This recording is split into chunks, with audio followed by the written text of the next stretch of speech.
বিসমিল্লাহির রহমানির রহিম।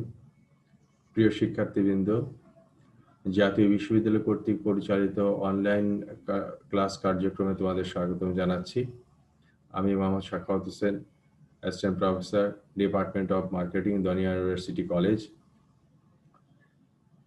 আজ আমি তোমাদের অর্গানাইজেশনাল বিহেভিয়ার এই কোর্সের অর্থাৎ বিবি অনার্স পার্ট 3 অর্গানাইজেশনাল বিহেভিয়ার অর্থাৎ সাংগঠনিক আচরণের এই কোর্সটির পঞ্চম অধ্যায় লিডারশিপ অর্থাৎ নেতৃত্ব এইটির উপরে আলোচনা করব।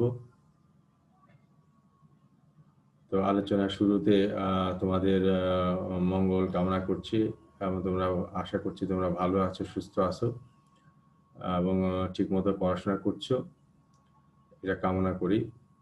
তো আমরা আমাদের এই অধ্যায়ে যে বিষয়গুলো নিয়ে আলোচনা করব সেই বিষয়গুলো আমরা পর্যায়ক্রমে আমাদের সামনে আসবে এবং সেগুলো নিয়ে আমরা আলোচনা করব। প্রথমে আমরা নেতৃত্ব সম্পর্কে কিছু ভূমিকা আলোচনা করব।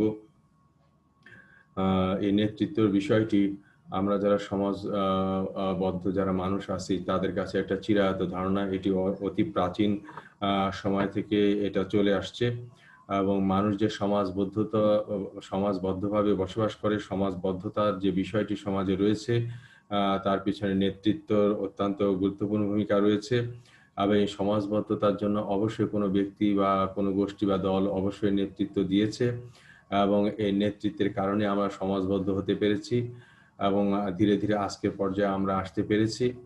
তো নেতৃত্ব হচ্ছে পরিচালনার একটা কৌশল, যেটি কোনো উদ্দেশ্য অর্জন করার জন্য মানুষকে বা কর্মীকে পরিচালনা করা হয়।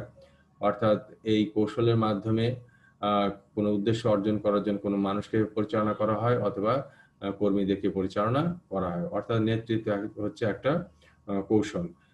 এখন এই যে নেতৃত্বের যে বিষয়টি, এই নেতৃত্বের বিষয়টি নিশ্চিতভাবে আমরা বলতে পারি যে এইটি আজকের পর্যায়ে আসার জন্য এখানে বিভিন্ন ব্যক্তিবর্গের বা এক বা একাধিক যে মানুষ আছে তাদের ভূমিকার কারণে আজকে আমরা এই পর্যন্ত অবস্থায় আমরা আসছি। সভ্যতার প্রাথমিক স্তরে যখন মানুষ গোষ্ঠীভুক্ত বা দলভুক্তভাবে বাস করত, তখন তাদের কাছে নিরাপত্তার বিষয়টি, আহার বা বাসস্থানের বিষয়টি কিন্তু গুরুত্বপূর্ণ ছিল।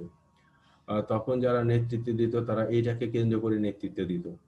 পাশাপাশি পরবর্তী পর্যায়ে কিন্তু ব্যক্তিগত পর্যায়ে মানুষের চাহিদার পরিবর্তন ঘটে এবং পরিবর্তনের কারণে কাজের প্রেক্ষাপটও পরিবর্তন হয় এবং মানুষ যে একক থাকার যে সীমাবদ্ধতার বিষয়টি তারা উপলব্ধি করতে পারে এবং এককভাবে কাজ করার ফলে যে সব চাহিদা মেটাতে পারা যায় না সেটা তারা বুঝতে পারে। বুঝতে পেরে তারা কিন্তু সংগঠন গড়ে তোলে এবং সংগঠন গড়ে তোলার পরে সেখানে সেই সংগঠন পরিচালনার জন্য কেউ না কেউ নেতৃত্ব প্রদান করে, যার অধীনে মানুষ কাজ করে আসছে।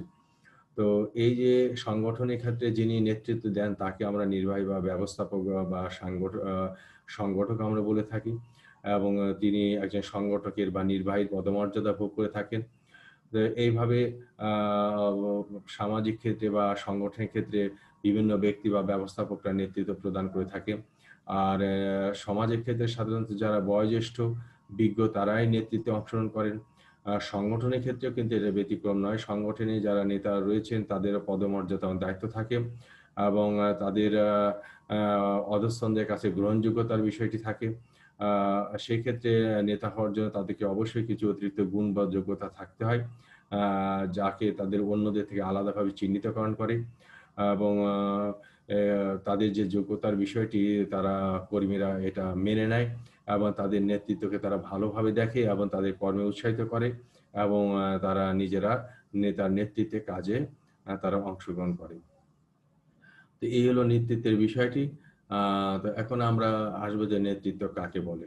তো নেতা হচ্ছেন একজন অগ্রবর্তী ব্যক্তিত্ব এবং নেতা যে নির্দেশনা দেয় এটাকে আমরা সাধারণত নেতৃত্ব বলে থাকি এবং এই নেতৃত্বটি হচ্ছে একটি অনুসারীদের জন্য একটা আদর্শ স্বরূপ।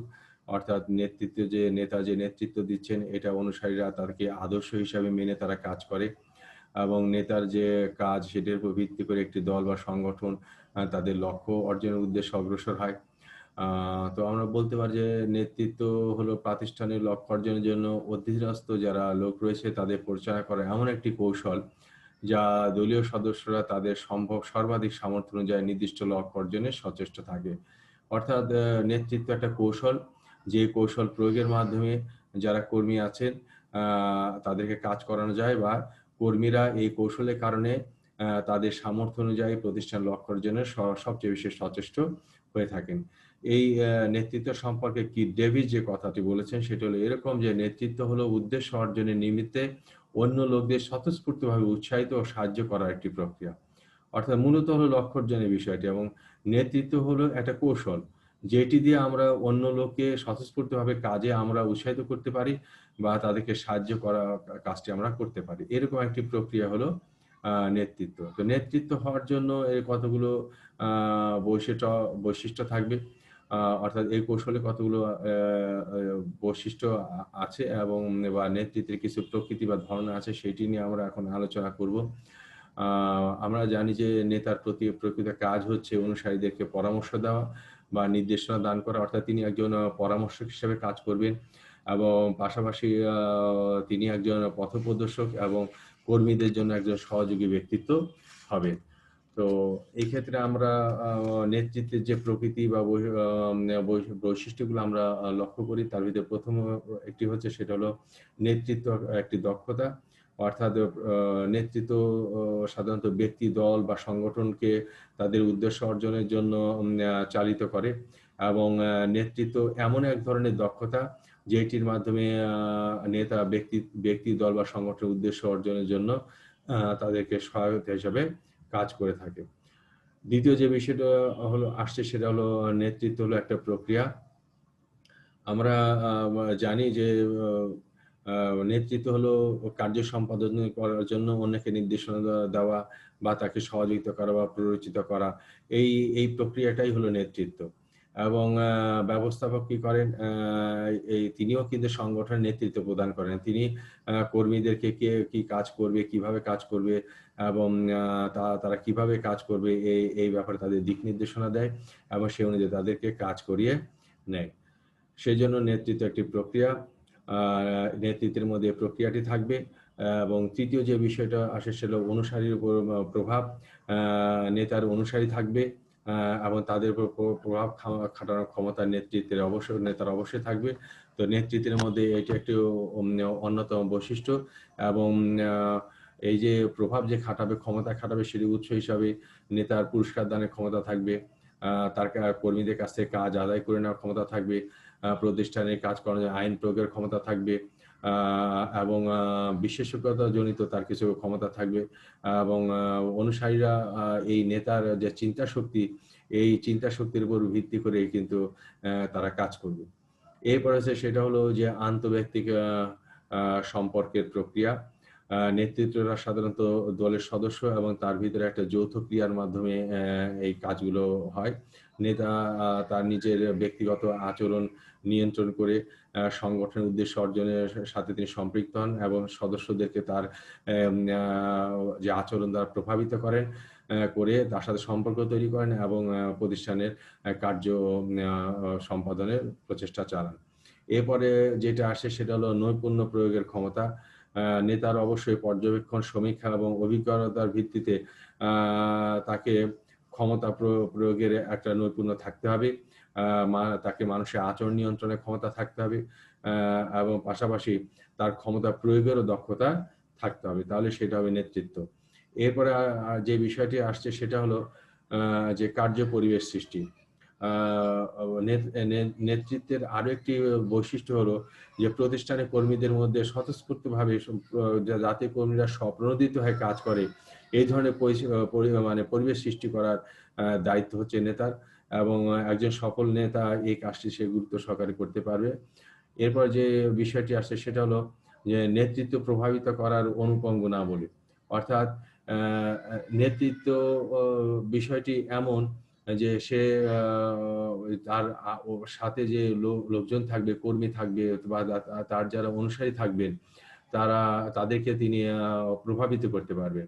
যেকোনো পরিস্থিতিতে বা পরিবেশে আম আ যে অবস্থাটি রয়েছে সেটি অর্থাৎ একটি ব্যবসা প্রতিষ্ঠান বা একটা রাজনৈতিক সংগঠন যেই পরিস্থিতি বা পরিবেশে থাকে সেইটি তাকে মেনে চলতে হয়। এবং নেতা আ আ নেতৃত্ব এমন হবে যে সে পরিস্থিতিকে মোকাবেলা করতে পারবে এবং যেকোনো পরিবেশের সাথে এটাকে খাপ খাইয়ে সেই সংগঠনকে পরিচালনা করার যোগ্যতা তার থাকবে।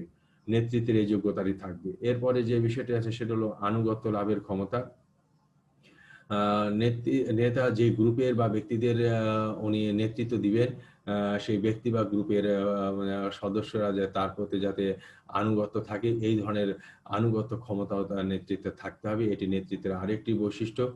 আনুগত্যতা ক্ষমতা ছাড়া কিন্তু কর্মীদের কাজ করানো সম্ভব নয়। এরপরে যে সেটা হলো যে সংগঠনে পরিবর্তন আনয়নের ক্ষমতা। অর্থাৎ পরিবেশ ও পরিস্থিতির যদি পরিবর্তন হয়, সেই সাথে, সাথে আ প্রতিষ্ঠানকে তার সাথে অ্যাডজাস্ট করানোর ক্ষমতা কিন্তু নেতৃত্বের থাকবে। এটি নেতৃত্বের ক্ষমতার অন্তর্ভুক্ত। অর্থাৎ নেতা প্রয়োজন মনে করলে সংগঠনের যেকোনো ধরনের পরিবর্তন তিনি আনতে পারবেন। এরপরে যেটি আছে সেটা হলো সম্ভাবনাকে বাস্তবায়ন রূপদানের ক্ষমতা। অর্থাৎ কর্মীদের ভেতরে আ বিভিন্ন ধরনের কাজ করার সম্ভাবনা থাকে। বিভিন্ন কিছু অর্জন করার সম্ভাবনা থাকে। বিভিন্ন কাজে দক্ষতাপূর্ণ কাজ সম্পাদন করার সম্ভাবনা কর্মীদের ভিতরে থাকে। এই যে সম্ভাবনাগুলো কর্মীদের ভিতরে থাকে, এগুলোকে বাস্তবে রূপদান করার ক্ষমতা নেতার মধ্যে অবশ্যই থাকতে হবে। সেই কৌশল তার ভিতরে থাকতে হবে। এরপরে যেটা আছে সেটা হলো দায়িত্ব গ্রহণের প্রবণতা। অর্থাৎ নেতাকে সব ধরনের কাজের দায়িত্ব তাকে নেওয়ার প্রবণতা তার মধ্যে থাকতে হবে। অর্থাৎ তার দায়িত্ব এড়িয়ে যাওয়ার কোনো সুযোগ তার ভিতরে থাকবে না। আ যে যত ধরনের কাজ হবে তার জন্য যে পরিস্থিতি বা ফলাফল হবে সেইটার দায়িত্ব গ্রহণের প্রবণতা নেতার মধ্যে অবশ্যই নেতৃত্বের মধ্যে থাকবে। তো এই ধরনের বৈশিষ্ট্য আমরা নেতৃত্বের মধ্যে আমরা লক্ষ্য করে থাকি। তো শিক্ষার্থীরা এই হলো নেতৃত্ব কি এবং নেতৃত্বের প্রকৃতি বা বৈশিষ্ট্য কি। এরপরে আমরা যে বিষয়টি নিয়ে আলোচনা করব সেটা হলো নেতৃত্বের ফলপ্রসূতা বা কার্যকারিতার উপাদান।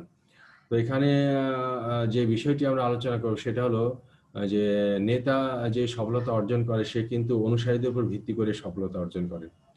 অর্থাৎ নেতাকে তার অনুসারী এবং তিনি যে কার্য পরিবেশে যে উপাদানগুলো ব্যবহার করে সেগুলোর উপর ভিত্তি করে কিন্তু নেতা তার কার্যকারিতার সুফল তিনি খুঁজে পান। তো এই যে নেতৃত্বের যে বিষয়টি এটি যদি ফলপ্রসূ বা কার্যকরী কিনা সেটা আমরা কতগুলো উপাদানের বিষয় নিয়ে আমরা আলোচনা করব। এর ফলপ্রসূতা বা কার্যকারিতার কিছু উপাদান আছে। তো সেক্ষেত্রে নেতৃত্ব যদি সফল হইতে হয়, ফলপ্রসূ বা কার্যকারী হইতে হয় তাহলে সর্বপ্রথম যে কাজটি করতে হলে নেতাকে যে কাজটি করতে হবে সেটা হলো তিনি যেই দলের নেতৃত্ব দিবেন তাকে সেই দলের নেতৃত্ব দেওয়ার জন্য সর্বপ্রথম ওই দলের সদস্যপদ তাকে অর্জন করতে হবে। স এবং এইখানে আ আ যেই দলে উনি সদস্যপদ নিচ্ছেন সেই দলে যারা সদস্য রয়েছেন তাদের দৃষ্টিভঙ্গি এবং তাদের আচরণের সঙ্গে নেতার দৃষ্টিভঙ্গি এবং আচরণের মিল থাকতে হবে। তাহলেই সেক্ষেত্রে নেতা এবং অনুসারীদের মধ্যে ভালো সম্পর্ক সৃষ্টি হবে এবং দলও এখানে নেতার স্বচ্ছ সম্পর্কে একটা স্বচ্ছ ধারণা পাবে। তাহলে নেতৃত্ব ১ম যে কাজটি নেতৃত্বের যে ১ম উপাদান সেটি হলো সদস্যপদ অর্জন করা। ২য় বিষয়টা দক্ষ সংগঠক। নেতাকে অবশ্যই প্রতিষ্ঠানের একজন দক্ষ সংগঠক, সুনিপুণ এবং দূরদর্শী প্রশাসক তাকে হতে হবে। নিজেকে প্রতিষ্ঠিত করতে হবে এই ব্যাপারে এবং এক্ষেত্রে প্রতিষ্ঠানের ব্যবস্থাপনা যাতে নির্বিঘ্নে চলতে পারে এবং উদ্দেশ্য অর্জন যাতে সহজ হয়, সেজন্য সংগঠককে বা নেতাকে অবশ্যই একজন যোগ্যতর নেতার আসনে তাকে প্রতিষ্ঠিত করতে হবে। ২য় যে উপাদান সেটা হলো পুরস্কার বা শাস্তির ব্যবস্থা। আ নেতৃত্বের আরেকটি ও ফলপ্রসূ নেতৃত্বের আরেকটি হলো কার্যকরী উপাদান বা গুরুত্বপূর্ণ উপাদান হলো যে আ নেতা এবং আ আ যে যারা তার অনুসারী রয়েছে অর্থাৎ যদি সংগঠনের ব্যবস্থাপক হন এবং কর্মী যদি হন, তাহলে সেক্ষেত্রে আ তাদের ভিতরে যে কাজগুলো হবে আ সেক্ষেত্রে নেতার অবশ্যই আ যাদের সাথে উনি কাজ করছেন সদস্যদের আ পদমর্যাদার উন্নতি দেওয়া, তাদের পুরস্কার দেওয়া অথবা যদি তারা শৃঙ্খলা ভঙ্গ করে বা প্রতিষ্ঠানে কোনো কিছু অবনতি ঘটায়, তাদেরকে শাস্তির ব্যবস্থা করা। এই ধরনের যোগ্যতা তাদের থাকতে হবে। আ এই এই এই উপাদানটি ফলপ্রসূ নেতৃত্বের একটি গুরুত্বপূর্ণ উপাদান। এরপর হচ্ছে বিচারকের ভূমিকা, নেতাকে নিরপেক্ষ বিচারকের ভূমিকা পালন করতে হবে। ফলপ্রসূ নেতৃত্বের এটি একটি কার্যকরী উপাদান। আ এইখানে আ আ নেতাকে একেবারে নিরপেক্ষ হতে হবে এবং এখানে যদি সদস্যদের কোনো মতানৈক্য বা বিতর্কের সম্ভাবনা দেখা দিলে নেতাকে সেটা সমাধানের ব্যবস্থা করতে হবে এবং তাকে একজন নিরপেক্ষ ভূমিকা হিসাবে বিচারকের ভূমিকা পালন করতে হবে। এরপরে যে বিষয়টি আসবে সেটা হলো দৃঢ় মনোবল গড়ে তোলা। আ ব নেতাকে অবশ্যই দলের সদস্যদের মধ্যে দৃঢ় এবং গঠনমূলক মনোভাব গড়ে তোলার ক্ষেত্রে তাকে গুরুত্বপূর্ণ ভূমিকা পালন করতে হবে। এটি তার একটি অন্যতম প্রধান দায়িত্ব। কারণ মনোবল বা উদ্দীপনা ছাড়া কিন্তু কোনো লক্ষ্য অর্জন করা যায় না। এবং এই মনোবল এবং উদ্দীপনা দ্বারাই কিন্তু নেতার মনোবল এবং নেতৃত্বের মনোবল এবং উদ্দীপনা দ্বারাই কিন্তু অনুগামীরা অনুপ্রাণিত হয়। তো অবশ্যই নেতার চরিত্রে এরকম মনোবল আ বা আস্থার প্রতীক সেখানে থাকতে হবে। এরপরে যেটা আসছে সেটা হলো যে আস্থা অর্জন। আ নেতার আচার-আচরণ, ব্যবহার, কথাবার্তা, কাজকর্ম, চিন্তাভাবনা এমন হতে হবে যাতে কর্মীরা তার প্রতি আস্থা অর্জন করতে সক্ষম হয়। নেতা যদি অনুসারে আস্থাভাজন হয়, তাহলে তার নির্দেশনা তারা মানবে, বাস্তবায়ন করবে। আর যদি আস্থাভাজন না হয় তাহলে কিন্তু তারা নির্দেশনা বাস্তবায়ন করা অনেকটা অসম্ভব হয়ে পড়বে। এরপরে আ নেতৃত্বের ফলপ্রসূতা বা কার্যকারিতার আরেকটি উপাদান যেটা আসে সেটা হলো সংকট মোকাবেলা। অর্থাৎ আ অনেক সময় আম আ বিভিন্ন ক্ষেত্রে বিভিন্ন ধরনের বিপদ-আপদ সৃষ্টি হবে। সেক্ষেত্রে আ যদি তাদের কর্মীদের বা সংগঠনে কোনো বিপদ-আপদ বা ঝুঁকি আসে, সেইটি ওভারকাম করার জন্য, সেইটা থেকে আ প্রতিষ্ঠানকে উঠিয়ে আনার জন্য বা কর্মীকে সেই বিপদ-আপদ থেকে রক্ষা করার জন্য অবশ্যই তাকে এই বিপদ-আপদ এবং ঝুঁকির দায়িত্ব নিয়ে তাকে নিতে হবে, তাকে মোকাবিলা করতে হবে। আ যাতে কর্মীরা বা তার যারা অনুসারী তারা সন্তুষ্টি অর্জন করতে আ আ সক্ষম হয়। অর্থাৎ একজন সার্থক বা ফলপ্রসূ নেতাকে আ দলের জন্য একাত্ম হয়ে যেকোনো ধরনের পরিস্থিতি মোকাবেলা করার জন্য তাকে আ প্রস্তুত থাকতে হবে এবং এটার প্রতি তাকে সবসময় মোকাবেলা করার জন্য তার দৃঢ় মনোবল থাকতে হবে। এরপরে সর্বশেষ যে কার্যকারিতার উপাদান নেতৃত্বের সেটা হলো দৃষ্টিভঙ্গি অনুধাবন। অর্থাৎ নেতা যে সংগঠনের নেতৃত্ব দিচ্ছেন, যে দলের নেতৃত্ব দিচ্ছেন সেই তার যারা সদস্য রয়েছেন তাদের মন মানসিকতা কেমন সেটা অনুধাবন করা এবং তাদের আশা আকাঙ্ক্ষা কি সেটা মূল্যায়ন করা এবং সেটা পূরণ করার আ বিষয়টি আ ক্ষমতা নেতার মধ্যে থাকতে হবে। তাহলে তিনি সফলভাবে নেতৃত্ব দিতে সক্ষম হবেন এবং পরিকল্পনা বাস্তবায়ন ঘটাতে পারবেন। এরপরে যেই বিষয়টি আসছে সেটি হলো আ যে কার্য পরিবেশ সৃষ্টি। আ এ এ সফলভাবে যদি সাংগঠনিক লক্ষ্য অর্জন করতে হয় তাহলে সংগঠনের মধ্যে একটা ভালো কার্য পরিবেশ সৃষ্টি করতে হবে এবং সুন্দর কার্য পরিবেশ না থাকলে কিন্তু কর্মীরা তার দায়িত্ব সঠিকভাবে পালন করতে পারবে না এবং লক্ষ্য অর্জন করতে পারবে না। তো এটি নির্ভর করবে নেতার উপর। নেতা এরকম একটি ভালো কার্য পরিবেশ উনি সৃষ্টি করে দিবেন। তো এই হলো যদি কেউ নেতৃত্ব দিতে চায় বা তার নেতৃত্বে যদি ফলপ্রসূ হতে হয় বা নেতৃত্বে যদি ফলপ্রসূতা যদি পেতে হয় তাহলে তার নেতৃত্বের ভিতরে এই উপাদানগুলো অবশ্যই থাকতে হবে। তাহলে নেতৃত্ব ফলপ্রসূ হবে বা কার্যকর হবে। তো এখন আমরা যে বিষয়টি আলোচনা করব সেটি হলো যে একজন সফল নেতার কি গুণাবলী থাকা দরকার। আমরা সাধারণত মনে করি যে নেতা একজন অসাধারণ ব্যক্তি। আ এবং অসাধারণ ব্যক্তি বলে সবাই নেতাকে অনুসরণ করার চেষ্টা করে। অর্থাৎ আ আ নেতাকে সবাই অনুসরণ করে, তার কথা মেনে চলে। আম আ এবং অনেক সময় তার কথা শুনে তাদের জীবন উৎসর্গ করতে দ্বিধাবোধ করে না। এটা আমরা যুগে লক্ষ্য করে এসেছি। তো নেতার অনেক ধরনের গুণাবলী রয়েছে। সবগুলো এক কথায় প্রকাশ করা সম্ভব না। এখানে কিছু গুণাবলী গুরুত্বপূর্ণ গুণাবলী আমরা আলোচনা করব। ১ম যে গুণাবলী সেটা হলো সদস্যপদ। আ ফলপ্রসূ নেতা হতে হলে অবশ্যই নেতাকে সর্বপ্রথম একটি সংগঠনের মুখ্য সদস্য হিসাবে তাকে অ আ দলে অংশগ্রহণ করতে হবে। অর্থাৎ একটা সংগঠনে অংশগ্রহণ করতে হবে, সেখানে তাকে মুখ্য সদস্য পদ তাকে অর্জন করতে হবে। আ কারণ মুখ্য সদস্যপদ অর্জন করতে না পারলে তিনি নেতৃত্ব দিতে পারবে না। তো মুখ্য সদস্যপদ অর্জন করা এটি নেতার একটি ভালো গুণ। এরপরে দ্বিতীয় যে গুণ সেটা মানসিক ও আবেগের পরিপক্কতা তার থাকতে হবে। অর্থাৎ উনি মানসিকভাবে শক্তিশালী এবং আবেগকে নিয়ন্ত্রণ করার ক্ষেত্রে তার পরিপক্কতা থাকবে, তার মানসিক পরিপক্কতা থাকবে।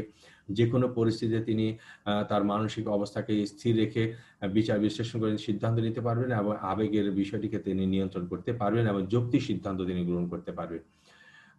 এইটি তার আরেকটি অন্যতম গুরুত্বপূর্ণ আ গুণ। তৃতীয় যেটা সেটা হলো পরামর্শ দানের সামর্থ্য থাকতে হবে। অর্থাৎ যদি প্রতিষ্ঠানের কোনো উৎপাদন প্রতিষ্ঠানের নির্বাহী হন, তাহলে সেক্ষেত্রে প্রতিষ্ঠানে কাজ করার জন্য তার অধস্তনদেরকে সঠিকভাবে তার নির্দেশনা দেওয়ার ক্ষমতা তার থাকতে হবে। আ এবং পাশাপাশি যদি কোনো রাজনৈতিক দল বা কোনো সামাজিক সংগঠনের যদি কোনো নেতা হন, তাহলে সামাজিক বা রাজনৈতিক বিভিন্ন বিষয়ে তার পরামর্শ দানের ক্ষমতা তার থাকতে হবে।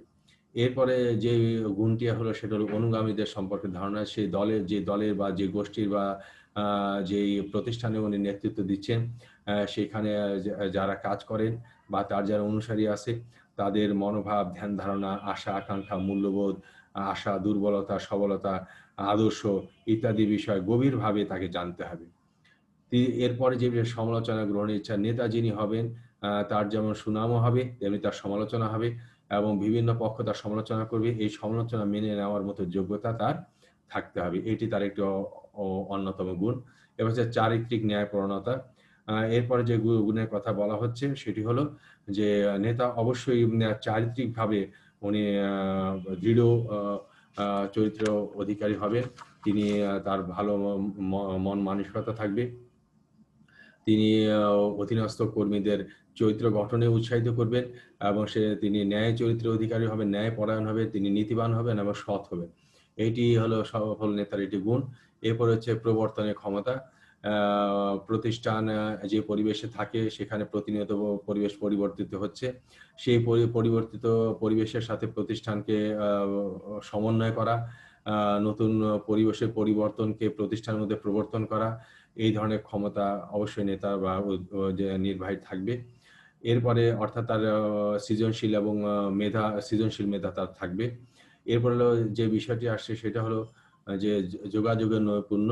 আ এ এটিও নেতৃত্বের একটি ভালো গুণ, সফল নেতার একটি ভালো গুণ যে তার বিভিন্ন পক্ষের ভিতরে ভালো যোগাযোগের একটা যোগ্যতা তার থাকবে এবং সুন্দর এবং সুষ্ঠুভাবে তিনি আ আ নেতা তিনি কি করবে?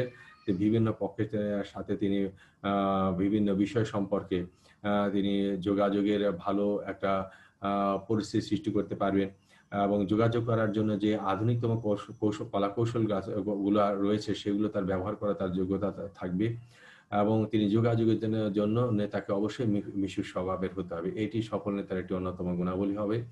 এরপরে যে বিষয়টি আছে সেটা হলো কারিগরি সামর্থ্য। আ একটি সফল নেতার এটি একটি অন্যতম গুরুত্বপূর্ণ গুণ। সেটি হলো যে তাকে কারিগরি বিষয় অর্থাৎ প্রযুক্তি বিষয়ে তার ধ্যান ধারণা থাকতে হবে। তিনি যদি কোনো উৎপাদন সংগঠনের নেতা হন, তাহলে সেই সংগঠন কোন ধরনের প্রযুক্তি, কোন ধরনের কারিগরি সিস্টেমে চলে সেটার সম্পর্কে তার ধারণা থাকতে হবে। তাতে তিনি বুঝতে পারবেন যে কর্মীরা ঠিকমতো কাজ করছে কিনা বা কাজে কোনো ফাঁকি দিচ্ছে কিনা। এই বিষয়টি তিনি বুঝতে পারবেন। এরপরে যে গুণের কথা বলা যায় সেটা হলো সামাজিক নৈপুণ্য। সেটা হলো যে নেতাকে সমাজ এবং সমাজের বিভিন্ন চলক সম্পর্কে তার সম্যকভাবে তার অবহিত থাকতে হবে। আ এবং এটি থাকলে তিনি প্রতিষ্ঠানে যারা নিয়োজিত কর্মী আছে তাদের ভাবাবেগ, ইচ্ছা অনিচ্ছা, আচার-আচরণ সম্পর্কে এগুলা সম্পর্কে তিনি বিভিন্ন ধরনের সামঞ্জস্য বিধান করে তিনি সিদ্ধান্ত গ্রহণ করতে পারবেন। এরপরে যে বিষয়টা আসবে সেটা হলো নেতার ভিতরে অবশ্যই কর্মীদের বিভিন্ন বিষয়ে তাদের প্রশিক্ষণ দানের ক্ষমতা থাকবে। আ নেতাকে অবশ্যই ধৈর্যশীল হতে হবে। তার অস্থির প্রকৃতি হলে চলবে না। ধৈর্য হারা বিভিন্ন পরিস্থিতিতে তাকে দৃঢ় মনোমানসিকতা সম্পন্ন হয়ে তাকে ধৈর্য সহকারে ঠান্ডা মাথায় অস্থিতিশীল পরিবেশকে স্থিতিশীলতা আনার জন্য তাকে প্রয়োজনীয় ব্যবস্থা গ্রহণ করার মতো ধৈর্যশীল তিনি হবেন। এরপরেও রয়েছে দায়িত্ব। আ নির্বা আ ন নে এটিও একটি অন্যতম গুণ নেতার। যদি কোনো প্রতিষ্ঠানের যদি নির্বাহী হন, তাহলে তাকে অবশ্যই আ নিজের দায়িত্ব সম্পর্কে তার সচেতন তিনি থাকবেন। নেতা অবশ্যই তার দায়িত্ব সম্পর্কে আ এ অবহিত থাকবেন এবং দায়িত্ব সম্পর্কে তিনি সচেতন থাকবেন। তিনি কোনোভাবে তার দায়িত্ব এড়িয়ে যাবেন না এবং তিনি তার দায়িত্ববোধ নিয়ে তিনি তার কাজ করবেন। এটি একটি অন্যতম গুণ এবং সর্বশেষে যে বিষয়টি গুণের কথা আমরা বলছি, আরো অনেক গুণ রয়েছে। অজস্র গুণ রয়েছে। এখানে সংক্ষিপ্ত পরিসরে কিছু আলোচনা করা হলো। সর্বশেষ যে গুণের কথা আসছে সেটা হলো যে বিশ্লেষণিক ক্ষমতা।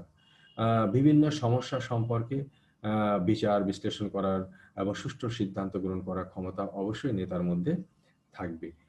তো এই হলো নেতার মোটামুটি যে গুরুত্বপূর্ণ যে উদ্দেশ্য গুণগুলো সেগুলো।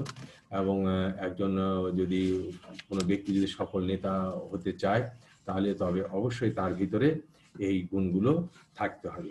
এখন আমরা যে বিষয়টি নিয়ে আমরা আলোচনা করব, সেটি হলো নেতৃত্বের ধরনের আচরণগত পন্থা। অর্থাৎ আমরা বুঝতে পারলাম যে প্রতিষ্ঠানে ভিন্নতা রয়েছে, পরিস্থিতির ভিন্নতা রয়েছে, সংগঠনে ভিন্নতা রয়েছে। সেই কারণে নেতৃত্বের ধরনের মধ্যে পার্থক্য রয়েছে। তো সেই নেতৃত্বের ধরনের যে আচরণগত, অর্থাৎ বিভিন্ন ধরনের নেতারা যে বিভিন্ন ধরনের আচরণ করে, সেই আচরণগত পন্থা নিয়ে আমরা আলোচনা করব। প্রথমটি রয়েছে ইতিবাচক ও নেতিবাচক নেতৃত্ব।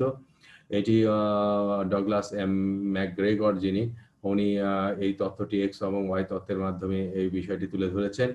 এখানে গ্রেগর নেতার বৈশিষ্ট্য সম্পর্কে দুই ধরনের মনোভাব ব্যক্ত করেছেন। এক্স তত্ত্ব অনুযায়ী তিনি নেতা বা ব্যবস্থাপককে কর্মীদের পরিচালনার ক্ষেত্রে স্বৈরাচারী ধারণা পোষণ করতে হয়, এই ধরনের মনোভাব ব্যক্ত করেছেন।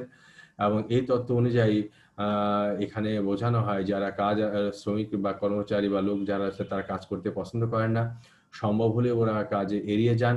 সেক্ষেত্রে নেতাকে এই ধরনের পরিস্থিতিতে ভয় ভীতির মাধ্যমে তাদেরকে কাজ আদায় করতে হয়। অপরদিকে ওয়াই তত্ত্ব অনুযায়ী যারা কর্মী রয়েছেন তারা তারা প্রতিষ্ঠান সম্পর্কে মনোভাব পোষণ করেন এবং তারা কাজকে নিজের কাজ বলে মনে করে, তারা অবহেলা করেন না। এক্ষেত্রে নেতা বা ব্যবস্থাপক যিনি রয়েছেন তিনি কর্মীদের নিকট খুবই গুরুত্বপূর্ণ এবং কর্মীরা ব্যবস্থাপকদেরকে তাদের কাজের অংশীদার মনে করেন বা ব্যবস্থাপকরা কর্মীদেরকে নিজের কাজের অংশীদার মনে করেন এবং ব্যবস্থাপনা কর্তৃপক্ষ মনে করে যে কর্মী ছাড়া উৎপাদন সব কোনো কাজই সুষ্ঠুভাবে করা সম্ভব নয়।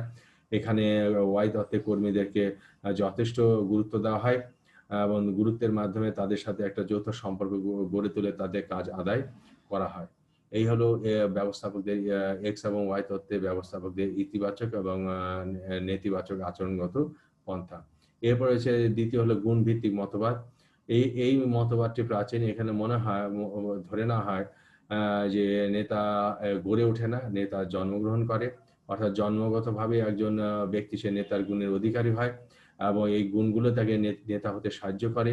এবং এই তত্ত্ব অনুযায়ী নেতা নির্ধারণে সাধারণত ব্যক্তিগত গুণের উপর অধিক গুরুত্ব আরোপ করা হয় এবং গুণভিত্তিক তত্ত্ব অনুযায়ী নেতৃত্বের গুণ নিয়েই কিন্তু নেতা জন্মগ্রহণ করে। এবং এই তত্ত্বকে এই কারণে এই তত্ত্বকে অনেক সময় মহামানব তত্ত্ব বলা হয়ে থাকে। এরপরে যেটি আছে সেটা হলো পরিস্থিতি ভিত্তিক তত্ত্ব। এই তত্ত্ব অনুযায়ী যারা নেতা যারা রয়েছেন এর ভিতরে যারা ইতিবাচক, অংশগ্রহণমূলক ও সহানুভূতিশীল নেতা যারা রয়েছেন, অর্থাৎ ইতিবাচক নেতা বা অংশগ্রহণমূলক বা সহানুভূতিশীল যারা নেতা রয়েছেন, তারা কিন্তু সব রকম পরিস্থিতিতে তারা কার্যকর নেতৃত্ব দিতে পারে না। এই ধারণায় এই যে পরিস্থিতিগুলো, এই পরিস্থিতির ক্ষেত্রে ব্যতিক্রম কোনো সময় তা পরিলক্ষিত হয়। অর্থাৎ ব্যতিক্রম পরিস্থিতি সম্পর্কে এই মডেলে আলোচনা করা হয়েছে। অর্থাৎ পরিস্থিতির যে পরিবর্তন হয়, পরিস্থিতির পরিবর্তনের সাথে সাথে নেতৃত্বেরও পরিবর্তন হয়। এই পরিবর্তিত পরিস্থিতিতে নেতা যে কাজ করেন এবং সেই পরিস্থিতির দ্বারাই কিন্তু নেতারা বেশি প্রভাবিত হয়ে থাকে। এখানে পরিস্থিতির পরিবর্তনের সাথে সাথে কিন্তু নেতৃত্বের কৌশলও এখানে পরিবর্তন করার প্রয়োজন পড়ে। তো এই পরিবর্তিত পরিস্থিতির উপর ভিত্তি করে এই তত্ত্বটি এখানে দেওয়া হয়েছে। এফি ফিডলার যিনি আছেন তিনি এই যে পরিস্থিতি ভিত্তিক যে তত্ত্ব এই সম্পর্কে তিনি যে কথাটি বলেছেন সেটা হলো নেতৃত্বের অধিকাংশ যথোপযুক্ত ধরন পরিস্থিতি নির্ভর। অর্থাৎ নেতৃত্ব কেমন হবে, নেতা কেমন হবে সেটা পরিস্থিতির উপর নির্ভর করবে। অর্থাৎ নেতৃত্ব কেমন হবে এটা আগে থেকে বলা যাবে না। পরিস্থিতি যেমন হবে সেটার উপর ভিত্তি করে এখানে নেতৃত্ব তৈরি হবে। তো এই হলো নেতৃত্বের ৩ ধরনের আচরণগত বিষয়টি আমরা লক্ষ্য করলাম। তো এরপরে আমরা যে বিষয়টি আলোচনা করব সেটা হলো নেতৃত্বের কর্তৃত্ব ও আচরণ ভিত্তিক ধরন। অর্থাৎ নেতারা যে কর্তৃত্ব করে এবং সেই কর্তৃত্বে যে আচরণ হয়, সে এই কর্তৃত্বের ভিত্তিতে যে আচরণ সেটির ধরনের ভিত্তিতে এখানে বেশ কিছু ধরনের নেতৃত্বের কথা আমরা আলোচনা করব। আচরণ ভিত্তিক তত্ত্বে যে কথাটি মনে করা হয় যে নেতৃত্ব নির্ভর করে কোনো বিষয়ের প্রতি নেতার মনোভাব বা ধারণার উপর। অর্থাৎ বর্তমানে যে ঘটনা প্রবাহ এটা সম্পর্কে নেতার যে মনোভাব, এই মনোভাবই হলো এই তত্ত্বগুলোর মূল কথা। মানুষ যে ধরনের আচরণে বিশ্বাসী হয় সেরকম আচরণই কিন্তু মানুষ করে থাকে এবং এই যে আচরণগুলো আচরণের দ্বারাই কিন্তু মানুষ তার কর্মকাণ্ডের বহিঃপ্রকাশ ঘটায়। এই নেতার যে বিষয়টি এখানে আলোচনা হচ্ছে সেখানে বলা হচ্ছে যে নেতার উপর ভিত্তি করে নেতৃত্বকে আমরা নেতার যে কর্তৃত্ব বা আচরণ ভিত্তিক ধরন এইটি নেতার উপর ভিত্তি করে আমরা নেতৃত্বকে স্বৈরতান্ত্রিক, অংশগ্রহণমূলক, গণতান্ত্রিক, আনুষ্ঠানিক, অনানুষ্ঠানিক ইত্যাদি বিভিন্ন ধরনের আমরা বলতে পারি। তো ১৯৫০ থেকে ১৯৬০ দশকে সাধারণত এই নেতার বিভিন্ন ধরনের যে আচরণ এটার উপর গবেষণা করা হয় এবং এইটার উপর ভিত্তি করে নেতৃত্বের বিভিন্ন ধরনের আচরণ ভিত্তিক তত্ত্বের উদ্ভব ঘটে থাকে। তো এই যে আচরণ ভিত্তিক তত্ত্বের যে উদ্ভব ঘটলো সেটার উপর ভিত্তি করে এখানে বিভিন্ন ধরনের আমরা নেতৃত্বের কথা এখানে আমরা লক্ষ্য করছি। প্রথম যেটি আসে সেটা হলো প্রভুত্বমূলক বা স্বৈরতান্ত্রিক নেতৃত্ব। এইখানে এই ধরনের নেতৃত্ব এরকম যে নেতা যে নির্দেশ দিবেন এবং সেটা অনুসারীদের অকপটে মেনে নিতে হবে। নেতা এককভাবে সিদ্ধান্ত গ্রহণ করবেন, অনুসারীরা তা বাস্তবায়নে প্রয়োজনীয় কাজ করবেন। এখানে অনুসারীদের কাছ থেকে কোনো পরামর্শ বা মতামত নেতা গ্রহণ করবেন না।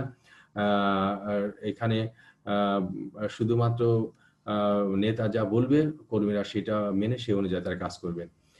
তো প্রভুত্বমূলক বা স্বৈরতান্ত্রিক যে নেতৃত্ব এই বিষয়টি যুক্তরাষ্ট্রের মিশিগান বিশ্ববিদ্যালয়ের প্রফেসর রেনসিস লাইকার্ট উনি স্বৈরতান্ত্রিক নেতৃত্বকে দুইটি ভাগে ভাগ করেছেন। একটি হলো প্রভুত্বমূলক শোষণমূলক নেতৃত্ব, আর একটা হলো প্রভুত্বমূলক কল্যাণমূলক নেতৃত্ব। প্রভুত্বমূলক শোষণমূলক নেতৃত্বে যে কথাটি বলা হচ্ছে যে এই নেতৃত্বের আওতাধীন নেতা তিনি নিজে সিদ্ধান্ত নেন এবং সিদ্ধান্ত বাস্তবায়নের ক্ষেত্রে কর্মচারীদের তিনি এককভাবে নির্দেশনা দেন এবং কর্মীরা যদি কোনো এই সিদ্ধান্ত বাস্তবায়নে কোনো অবহেলা করে তাহলে তিনি অনুসারীদের চরম শাস্তি দেন। তিনি কর্মীদেরকে ফাঁকিবাজ মনে করেন, অবিশ্বাস এবং গুরুত্বহীন মনে করেন। আর পাশাপাশি প্রভুত্বমূলক কল্যাণমূলক নেতৃত্বে এখানে যে বিষয়টি বলা হয় সেটা হলো যে এখানে এটাও নেতৃত্ব প্রভুত্বমূলক, তবে তিনি স্বৈরাচারী হলো চরম মাত্রা স্বৈরাচারী নন। অর্থাৎ উনি শাস্তির পাশাপাশি অনুসারীদের কখনো কখনো এই কাজ সঠিকভাবে করার জন্য উনি পুরস্কারও দিয়ে থাকেন এবং সিদ্ধান্ত যদিও তিনি নিজে নেন তবে তিনি মাঝে মাঝে অনুসারীদের কিছু কিছু পরামর্শ নিয়ে থাকেন। এটি হলো স্বৈরতান্ত্রিক নেতৃত্ব। এরপরে যেটা আসে সেটা হলো আমলাতান্ত্রিক নেতৃত্ব। আমলাতান্ত্রিক নেতৃত্ব সাধারণত আমরা সরকারি প্রতিষ্ঠানগুলোতে লক্ষ্য করে থাকি। এই ধরনের নেতৃত্বে নেতা এবং কর্মীরা প্রাতিষ্ঠানিক রীতিনীতি, প্রণালী, কার্য পদ্ধতি, বিধিবিধান দ্বারা বাঁধা থাকে। একটা নির্দিষ্ট গণ্ডি অর্থাৎ প্রণালী, নীতিমালা, রীতিনীতি ইত্যাদি একটা নির্দিষ্ট গণ্ডি থাকে, বিধিবিধান থাকে এবং এইটার মধ্যে ভেতরে থেকে তাদেরকে কাজ করতে হয়। এবং এখানে নেতৃত্বের আওতাভুক্ত সকলের দায়িত্ব এবং কর্তব্য সুনির্ধারিত থাকে। এবং আমলাতান্ত্রিক নেতৃত্বের বৈশিষ্ট্য এরকম যে এখানে নেতা, কর্মী এবং কর্মপদ্ধতি নির্দিষ্ট ছকে আবদ্ধ। নেতা কর্মীদের আওতাধীন সকলের দায় দায়িত্ব নির্ধারিত থাকে এবং এখানে নেতা কর্মীরা নিজেদের রক্ষার জন্য সংশ্লিষ্ট সকলের আদেশ নির্দেশ কার্য সম্পাদন প্রতিবেদন লিখিতভাবে সম্পাদন করে এবং সংগঠনের ভেতরে সাধারণত আনুষ্ঠানিক সম্পর্ক বজায় থাকে। এই ধরনের নেতৃত্বকে সাধারণত আমলাতান্ত্রিক নেতৃত্ব বলা হয়। এরপরে যেটা আছে সেটা লাগামহীন নেতৃত্ব। এখানে নেতা এখানে সাধারণত স্বৈরতান্ত্রিক কোনো মনোভাব পোষণ করেন না। এখানে শুধুমাত্র নেতা কর্মীদেরকে আদেশও দেন না, শুধুমাত্র তাকে পরামর্শ দাতার ভূমিকা। অর্থাৎ এই লাগামহীন নেতৃত্বে নেতা কর্মীদেরকে কোনো আদেশ দেন না, শুধুমাত্র তাদেরকে কাজ করার জন্য পরামর্শ দেন এবং কর্মীরা নিজেরা এই ক্ষেত্রে নিজেদের কাজের লক্ষ্য নির্ধারণ করে এবং সমস্যা চিহ্নিতকরণ করে। নেতা শুধুমাত্র কাগজে কাজ করেন এবং বাহ্যিক পরিবেশের সাথে তিনি যোগাযোগে নিজেকে ব্যস্ত রাখেন এবং প্রতিষ্ঠানের প্রয়োজনে, কর্মীদের প্রয়োজনীয় তথ্য এবং সম্পদ তাদেরকে সরবরাহ করেন। আর এখানে অধস্তনরা এখানে স্বাধীনভাবে কাজ করে, নেতা তাদের কাজের মধ্যে কোনো হস্তক্ষেপ করেন না। এই হলো লাগামহীন নেতৃত্ব। এরপর হচ্ছে গণতান্ত্রিক নেতৃত্ব, ডেমোক্রেটিক লিডারশিপ। এই ধরনের নেতৃত্বের সাধারণত গণতান্ত্রিক মানসিকতা, নেতার গণতান্ত্রিক মানসিকতার পরিচয় পাওয়া যায়। এখানে নেতা তাদের অনুসারীদের এবং কর্মীদের নিয়ে যৌথভাবে সিদ্ধান্ত এবং পরিকল্পনা গ্রহণ করেন। এখানে ক্ষমতাকে বিকেন্দ্রীভূত করা হয়। নেতা নিজের কাছে ক্ষমতা পঞ্জীভূত রাখেন না। এখানে কর্মীদের আগে থেকে সংগঠনের তথ্য এবং কর্মসূচি তাদেরকে নেতা জানিয়ে দেন এবং তাদের মনোবল এবং নৈতিকতা বৃদ্ধির জন্য নেতা প্রয়োজনীয় পদক্ষেপ নেন এবং কর্মীদের প্রতি নেতার যেমন ইতিবাচক ধারণা থাকে এবং নেতার প্রতি কর্মীদের ইতিবাচক ধারণা থাকে। এখানে সাধারণত এই ধরনের গণতান্ত্রিক নেতৃত্বে দুই ধরনের নেতৃত্ব দেখা যায়। একটি হলো পরামর্শমূলক নেতৃত্ব। এই ধরনের নেতৃত্বে কর্মীদের সাথে নেতা সবসময় পরামর্শ করে এবং পরামর্শ করে কাজ করেন। এখানে নেতা এবং তার অনুসারীদের মধ্যে একটা সামাজিক ইউনিট গড়ে ওঠে এবং সামাজিক ইউনিট হিসেবে তারা কাজ করেন। এবং দ্বিতীয় যেটা রয়েছে সেটা হলো অংশগ্রহণমূলক নেতৃত্ব। এই ধরনের নেতৃত্বে সংগঠনে সিদ্ধান্ত গ্রহণের ক্ষেত্রে নেতা এবং কর্মী যৌথভাবে সিদ্ধান্ত নেন। নেতা কর্মীদের উপর আস্থা রাখেন, তাদেরকে পুরস্কৃত দেন। কর্মীরা নেতার উপর আস্থা রাখেন, তাদেরকে সহযোগিতা করেন। এইভাবেই কার্যক্রম সম্পাদন হয়ে থাকে। এরপরে যে বিষয়টা আসে সেটা হলো পিতৃসুলভ নেতৃত্ব।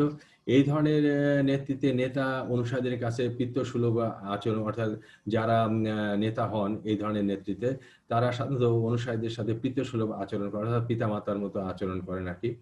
তো এখানে নেতাদের আচরণ এমন হয় যে তারা তাদের অনুসারীদের কৃতজ্ঞতার পাশে আবদ্ধ করে এবং তাদের দিয়ে আবদ্ধ করার মাধ্যমে তাদের যে উদ্দেশ্য, তাদের যে কার্য সেটা সম্পাদন করে।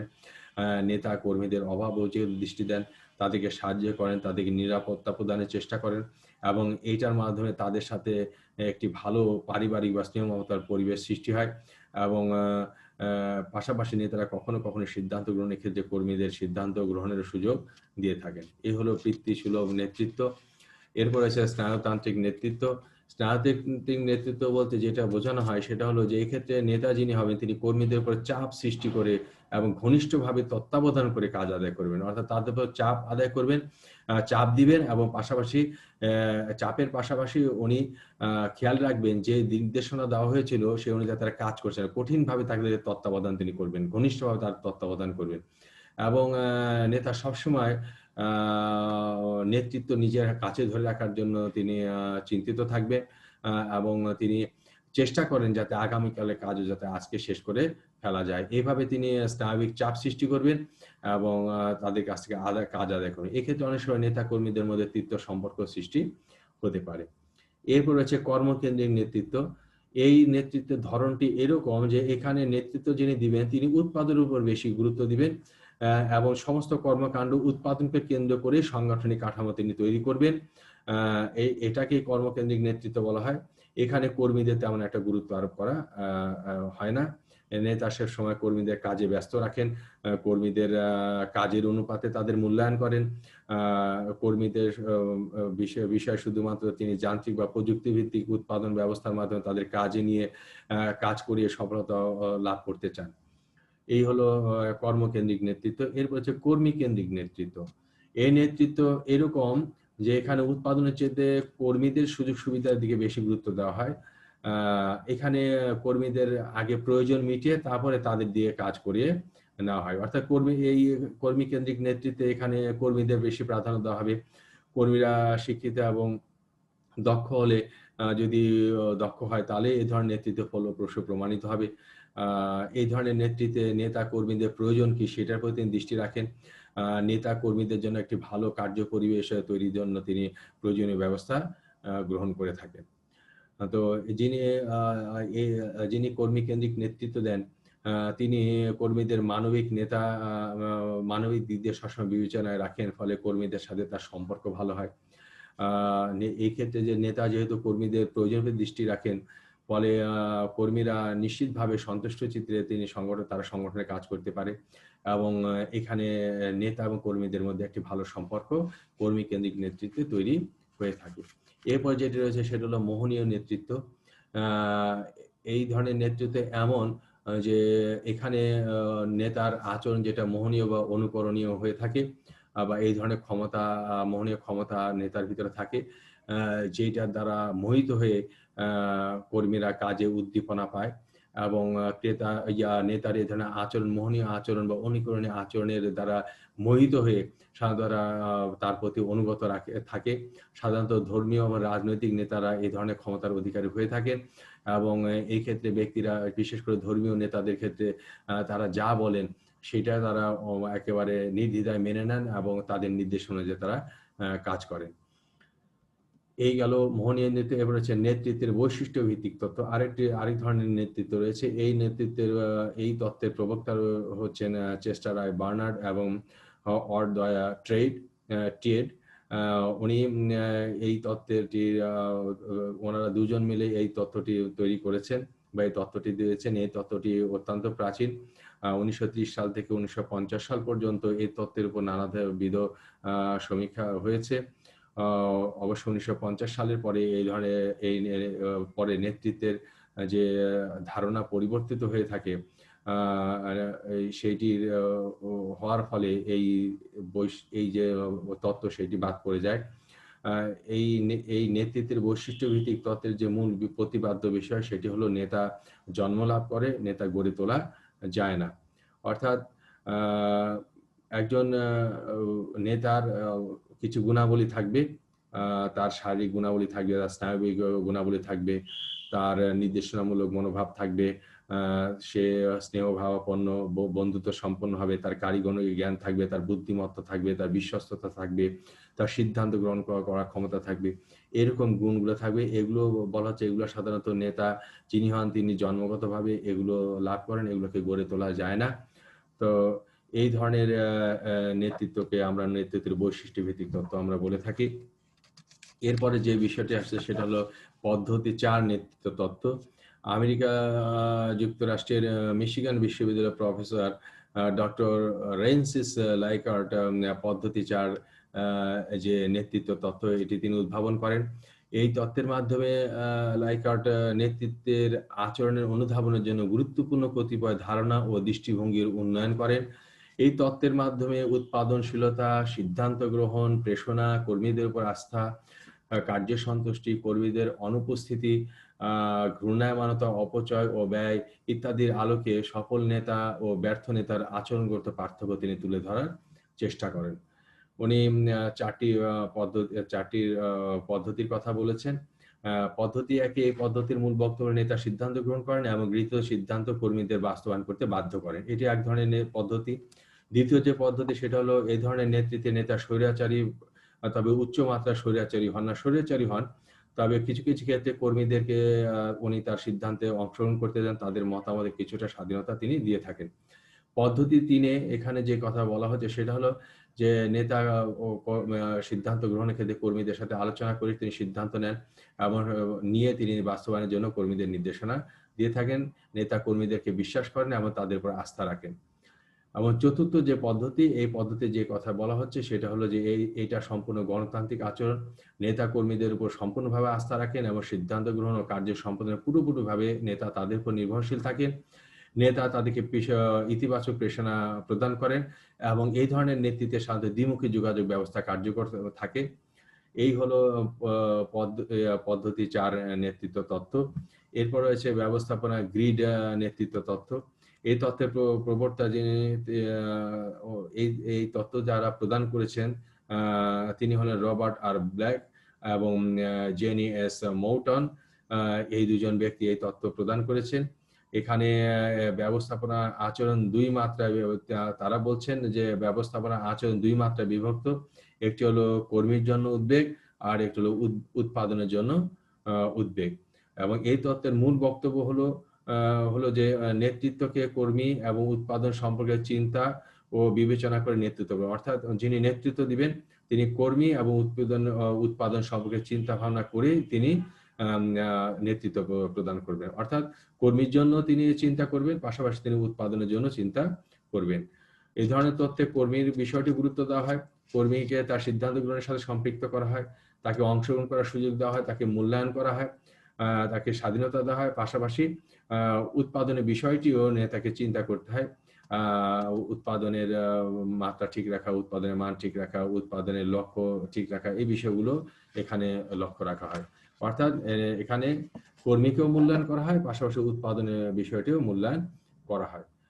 তো এইখানে এই এই তত্ত্বে সাধারণত আমরা ব্যবস্থাপনার যে ধরন বা নেতৃত্বের যে ধরন আমরা লক্ষ্য করি, তার ভিতরে প্রথমটি হলো দুর্বল ব্যবস্থাপনা। এই ধরনের নেতৃত্ব, উৎপাদন বা কর্মী কোনটির জন্যে নেতা উদ্বিগ্ন নন। অর্থাৎ দুর্বল ব্যবস্থাপনার ক্ষেত্রে দেখা যায় যিনি নেতৃত্ব দিচ্ছেন তিনি উৎপাদনের জন্য উদ্বিগ্ন নন, আবার কর্মীর জন্য তিনি উদ্বিগ্ন নন। এখানে সাধারণত লাগামহীন নেতৃত্বের এটি চরম পর্যায়। এখানে নেতৃত্ব, এই ধরনের নেতৃত্ব কর্মীদেরকে অলস বা কর্মবিমুখ করে থাকে এবং মানসম্পন্ন উৎপাদন হয় না। এখানে উৎপাদনের পরিমাণ নিচু মাত্রায় হয়ে থাকে। এরপরে যেটি রয়েছে সেটা হলো কান্ট্রি ক্লাব ব্যবস্থাপনা। এই ধরনের নেতৃত্বে নেতাকে উৎপাদনের চেয়ে কর্মীদের প্রতি বেশি গুরুত্ব আরোপ করতে দেখা যায়। নেতা শুধুমাত্র কর্মীদেরকে নিয়ে চিন্তিত থাকেন, তাদের অভাব অভিযোগের প্রতি খেয়াল রাখেন। এরপরে যেটি ধরন আছে সেটা স্বৈরাচারী কার্য ব্যবস্থাপনা। এখানে এ ধরনের নেতৃত্বে ব্যবস্থাপক শুধুমাত্র উৎপাদনের দিকে দৃষ্টি রাখেন, উনি কর্মীদের জন্য উদ্বিগ্ন থাকেন না। উনি প্রতিষ্ঠানের লক্ষ্য অর্জনের দিকে উনি লক্ষ্য রাখেন। তার আচরণটা কিছুটা স্বৈরাচারী তান্ত্রিক হয়ে থাকে। এরপরে যেটি আছে সেটা হলো যৌথ ব্যবস্থাপনা। অর্থাৎ এই ধরনের নেতৃত্বে নেতা উৎপাদন এবং কর্মী উভয়ের দিকে তিনি উঁচু মাত্রায় গুরুত্ব দেন। উনি কর্মীদের যেভাবে লক্ষ্য রাখেন তেমনি প্রতিষ্ঠানের লক্ষ্যের প্রতি তিনি খেয়াল রাখেন। এবং পঞ্চম যেটি রয়েছে সেটি হলো মধ্যপন্থী অর্থাৎ মধ্যপন্থী যে ব্যবস্থাপনা। এই ধরনের নেতৃত্বে কর্মী এবং উৎপাদন উভয় ক্ষেত্রে মাঝারি মাত্রার উদ্বিগ্নতা আমরা বা গুরুত্ব আমরা নেতার মধ্যে লক্ষ্য করি। এখানে নেতা দয়াশীল হয়ে থাকেন, পাশাপাশি তিনি স্বৈরাচারীও হয়ে থাকেন। এই হলো নেতৃত্বের কর্তৃত্ব বা আচরণ ভিত্তিক ধারণা। এরপরে আমরা যে বিষয়টি আলোচনা করব সেটা হলো নেতৃত্বের ধরনের পরিস্থিতি ভিত্তিক পন্থা। অর্থাৎ এখানে পরিস্থিতি, এই ধরনের তত্ত্বগুলোতে সাধারণত পরিস্থিতির উপর গুরুত্ব আরোপ করা হয়। এখানে এই তত্ত্ব অনুসারে নেতা ব্যক্তি গুণাবলী এবং অধীনস্থদের ব্যক্তি গুণাবলীর ন্যায় পরিস্থিতিরও সমপরিমাণ গুরুত্ব দেন। অর্থাৎ এই তত্ত্ব অনুযায়ী নেতার যে ব্যক্তি গুণাবলী বা অধীনস্থ ব্যক্তিদের যে গুণাবলীর ন্যায় পরিস্থিতিও সমপরিমাণ এখানে গুরুত্ব ভোগ করে। এখানে নেতৃত্বের ফলপ্রদতা, নেতার গুণাবলী, অধীনস্থদের গুণাবলী ও পরিস্থিতি, এই তিনটি চলক দ্বারাই নির্ধারিত হয়। তো এই যে তিনটি বিষয়ের কথা বলা হলো, নেতার গুণাবলী, অধীনস্থদের গুণাবলী এবং পরিস্থিতি, এই তিনটি চলক দ্বারা এখানে নেতৃত্ব কেমন হবে সে নির্ধারিত হবে। এবং যে নেতা পরিস্থিতির সঙ্গে সামঞ্জস্য বিধান করে প্রয়োজনীয় ব্যবস্থা গ্রহণ করতে সক্ষম হয় তার পক্ষেই প্রতিষ্ঠানের সফলতা অর্জন করা সম্ভব হবে। তো পরিস্থিতি ভিত্তিক নেতৃত্বকে তত্ত্বগুলোকে আমরা তিনটা ধারা বিশেষভাবে আমরা ভাগ করতে পারি। একটি হলো ফ্রেড ফিডলার মডেল, দ্বিতীয়টি হার্শি ব্লানচার্ড মডেল এবং পরেরটি হলো নেতৃত্বের পথলক্ষ্য মডেল। প্রথমটি আমরা যদি আসে Fred fiddler model. Fred fiddler মডেলটি তিনটি চলকের উপর বেশি গুরুত্ব দিয়েছে। একটি হলো নেতাকর্মীর সম্পর্ক, দ্বিতীয়টি হলো কার্যকাঠামো, তৃতীয় হলো সম্পৃক্ত ক্ষমতা। ফ্রেড ফিডলারের মতে এই তিনটি পরিস্থিতিগত বিষয়ের উপরই নির্ভর করে সিদ্ধান্ত গ্রহণ। নেতা কতটুকু তার গ্রুপ দ্বারা সম্মানিত এবং তার সিদ্ধান্ত গ্রুপের নিকট কতটুকু সম্মান বা গ্রহণযোগ্য সেটি নেতা ও সদস্যদের মধ্যে সম্পর্ক দ্বারা নির্ধারিত হবে। গ্রুপ নেতাকে সম্মান যদি প্রদর্শন করে তাহলে তাদের সিদ্ধান্ত গ্রুপের নিকট গ্রহণযোগ্য হবে এবং নেতা এবং কর্মীদের সম্পর্ক উত্তম বলে এখানে নির্ধারিত হবে, অন্যথায় ভালো সম্পর্ক বলে বিবেচিত হবে না। এরপরে হলো এখানে কার্যের যে কাঠামো, সেটি এখানে কার্যকাঠামো এখানে নির্ধারিত থাকবে। নেতা আর কাজের সংজ্ঞান বা বর্ণনা স্পষ্টতার মাত্রার উপরে অধীনস্থ কর্মীদের কাজের মাত্রা নির্ভর করবে। অর্থাৎ নেতা যে কাজের সংজ্ঞান করবেন বা বর্ণনা করবেন, তিনি যতটুকু সংজ্ঞান এবং বর্ণনা স্পষ্টভাবে করবেন তার উপরে অধীনস্থ কর্মী যারা তাদের কাজের মাত্রা নির্ভর করবে। এবং পাশাপাশি যিনি নেতা হবেন তার অধীনস্থদের পুরস্কার দানের ক্ষমতা, শাস্তি দানের ক্ষমতা এবং পাশাপাশি অধীনস্থ কর্মীদের কর্ম মূল্যায়নের ক্ষমতাকে বোঝানো হয়ে থাকে। এবং এই বিষয়গুলো সম্পর্কে কর্মীদের নেতার ক্ষমতা সম্বন্ধে ধারণার ভিত্তিতে পদ সম্পৃক্ত ক্ষমতা পরিমাপ করা হয়ে থাকে। উপরোক্ত তিনটি এই যে বিষয়, অর্থাৎ নেতাকর্মীর সম্পর্ক, কার্যকাঠামো এবং সম্পৃক্ততার ক্ষমতা, এই তিনটি বিষয় অনুকূল হলে নেতার জন্য পরিস্থিতি অনুকূল পরিস্থিতি সৃষ্টি হবে এবং পরিস্থিতি যদি অনুকূল হয় তাহলে নেতা সহজেই কর্মী দ্বারা তার কাজ করে নিতে পারবে। ফ্রেড ফিডলার গবেষণা যিনি করেছেন, উনার গবেষণার যে ফলাফলগুলো আমরা পাই সেটা হলো যে একজন নেতা এক পরিস্থিতিতে ব্যর্থ হলে অন্য পরিস্থিতিতে সফল হতে পারেন। প্রত্যেক পরিস্থিতি মোকাবিলার জন্য নেতার নির্দিষ্ট বিশেষ গুণাবলীর কোনো সেট নেই। আদর্শ নেতা বলে কোনো ধারণা নেই এবং পরিস্থিতি ভিত্তিক নেতৃত্ব তত্ত্ব ব্যবস্থাপনাকে বিশেষ পরিস্থিতির নেতৃত্বের ধরন সম্পর্কে ধারণা দিয়ে থাকে। তো এই হলো পরিস্থিতি ভিত্তিক ফ্রেড ফিডলারের তত্ত্ব। এরপরে যেটি রয়েছে সেটা হার্শি ব্ল্যানচার্ড মডেল। এখানে পল হার্শি এবং কেনেথ ব্ল্যানচার্ড এই তত্ত্বের প্রবক্তা। তারা এরকমটি বলেছেন যে নেতৃত্বের সফলতা নির্ভর করে সঠিক নেতৃত্বের ধরনের উপর। অর্থাৎ নেতৃত্ব সফল হবে কিনা সেটি নেতৃত্ব যদি সঠিক হয় সেটা ধরনের উপর হবে, আর পাশাপাশি নেতার ধরনের উপরও নির্ভর করবে। এবং আরো একটি বিষয় আসবে, সেটা অনুসারীর পরিপক্কতা। অর্থাৎ নেতৃত্বের সফলতা নির্ভর করবে সঠিক নেতৃত্বের ধরনের উপর, এবং নেতৃত্বের যে ধরন সেটি নির্ভর করবে যাদের উপরে সে নেতৃত্ব দিবে সেই অনুসারীদের পরিপক্কতার উপর। তো অনুসারীদের পরিপক্কতা বলতে আমরা যে জিনিসটা বুঝি সেটা হলো যে অনুসারীদের নিজেদের আচরণ পরিচালনার জন্য দায়িত্ব গ্রহণের সামর্থ্য। অনুসারীরা যারা রয়েছেন তারা যে আচরণটা করবে সে আচরণের দায়িত্ব তাদের নিজের নেওয়ার ক্ষমতা সেটার উপর নির্ভর করবে, এবং পাশাপাশি অধীনস্থরা দায়িত্ব গ্রহণের কতটুকু ইচ্ছা আছে সেটার উপর নির্ভর করবে যে অনুসারীদের তাদের পরিপক্কতা কতটুকু। তো হার্শি ব্ল্যানচার্ড এই নেতৃত্বের 4টি সুনির্দিষ্ট ধরনের কথা উল্লেখ করেছেন। একটি হলো উঁচু মাত্রায় কাজ, নিচু মাত্রায় সম্পর্ক। অর্থাৎ এই ধরনের নেতৃত্বে কর্মীদের ভূমিকা নির্ধারণ করেন, অর্থাৎ ব্যবস্থাপক নেতা শুধুমাত্র কর্মীদের ভূমিকা নির্ধারণ করবেন, কে কিভাবে কখন কোথায় কাজ করবে সেটি সম্পূর্ণ তিনি অনুসারীদের বলে দিবেন। অনুসারীরা এখানে কোনো মতামত দিতে পারবেন না। এরপরে বলা হচ্ছে যে দ্বিতীয় যে নেতৃত্বের কথা বলা হচ্ছে সেটা উঁচু মাত্রায় কাজ, উঁচু মাত্রায় সম্পর্ক। এই ধরনের নেতৃত্বে নেতা কর্মীদের সাথে নির্দেশনামূলক আচরণ করবেন এবং পাশাপাশি সহায়কমূলক আচরণ করবেন, নির্দেশনা দিবেন আবার তাদেরকে সহায়তাও করবেন। এটি হলো উঁচু মাত্রায় কাজ, উঁচু মাত্রায় সম্পর্ক নেতৃত্ব। এরপরে তৃতীয় যেটি রয়েছে নিচু মাত্রায় কাজ, উঁচু মাত্রায় সম্পর্ক। অর্থাৎ এই ধরনের নেতৃত্বে নেতা এবং অনুসারীদের একত্রে সিদ্ধান্ত তারা গ্রহণ করবেন এবং নেতা কর্মীদের সহযোগিতা প্রদান করবেন এবং বিভিন্ন বিষয় তাদেরকে জানানোর জন্য মুখ্য ভূমিকা পালন করবেন। এবং চতুর্থ যে নেতৃত্বের কথা বলা হচ্ছে সেটা হলো নিচু মাত্রায় কাজ, নিচু মাত্রায় সম্পর্ক। অর্থাৎ এই ধরনের নেতৃত্বে নেতা এবং অনুসারীদের মধ্যে খুব কমই নির্দেশনা বা সহায়তা এখানে থাকবে। তো এই হলো হার্শি ব্ল্যানচার্ডের পরিস্থিতি ভিত্তিক মডেল। এই মডেলে সাধারণত মূল বক্তব্য হলো যে পরিস্থিতি বিবেচনা নিয়ে নেতা পরিস্থিতির বিবেচনা নেবেন, কর্মীদের কাজ করার সামর্থ্য ও ইচ্ছাকে মূল্যায়ন করবেন এবং নেতা ও কর্মীদের মধ্যে বিশ্বাস ও সম্পর্ক স্থাপনের মাধ্যমে সংগঠনের নেতৃত্ব কাজ এগিয়ে যাবে এবং নেতা যিনি হবেন তিনি এর মাধ্যমে তার সংগঠনের কাজ তিনি চালিয়ে যাবেন। এই হলো হার্শি ব্ল্যানচার্ড মডেল। এরপরে রয়েছে নেতৃত্বের পদ লক্ষ্য মডেল। এই যে মডেলটি আমরা এরকম বলতে পারি যে নেতৃত্বের মাধ্যমে কোনো প্রতিষ্ঠান যে সফলতা বয়ে আনবে এই কথাটি বলা অত্যন্ত দুরূহ। যদি নেতৃত্ব খুব সাধারণ হয়, নমনীয় হয়, সেক্ষেত্রে সফলতা অনেক সময় কঠিন হয়ে পড়তে পারে।